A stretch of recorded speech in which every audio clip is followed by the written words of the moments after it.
దాని ఫలితం ఎట్లుంటుందో అనుభవిస్తారని నేను చెప్పదలుచుకున్న అధ్యక్ష. పదవి ఎంతకాలం ఉంటుందని కాదు, ఎట్లా ఉన్నామనే దాన్ని నేను లెక్కగడతా అధ్యక్ష. ఆత్మగౌరవం చంపుకొని పదవి కోసం లాలూచిపడి దిగజారే రాజకీయాలు నేను చేయను అధ్యక్ష. ఉన్నంత కాలమే ఉంటా, నిటారుగుంటా, నికార్సుగుంటా. ఏది పడితే అది మాట్లాడితే ఇక నుంచి ఊరుకొని నేను చెప్పదలుచుకున్నా. మీరు అనుకుంటున్నారో ఏది పడితే అది బాగా మాట్లాడితే చలిపోద్ది, లేకపోతే కోర్టుకు పోతే బెయిల్ వస్తుంది, లేకపోతే ఈడిపోతే అది వస్తుంది, ఆడిపోతే ఇది వస్తుంది, మానసికంగా మమ్మల్ని దెబ్బతీసి ప్రయోజనం పొందాలని. అవసరమైతే చట్టాన్ని సవరించే పని అని చేస్తాం. ఏం భాష అధ్యక్ష? ఒకసారి మీరు చూడండి అధ్యక్ష. ఆడపిల్లలు ఆ రకమైన భాషను వాడి ఆడపిల్లలే వాళ్ళ ప్లాట్ఫామ్లలో పోస్టింగ్ చేస్తే ఇది మంచిదా అధ్యక్ష? ఏం సాంప్రదాయం? తెలంగాణలో ఇట్లాంటి సాంప్రదాయం ఎప్పుడైనా ఉందా అధ్యక్ష?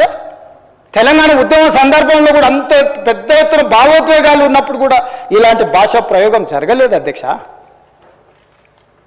ఇదెక్కడి వింత పోకడలు, పైశాచిక ఆనందం అధ్యక్ష. వీటిని క్షమించే సమస్యనే లేదు అధ్యక్ష. నేను స్పష్టంగా చెప్పదలుచుకున్నా.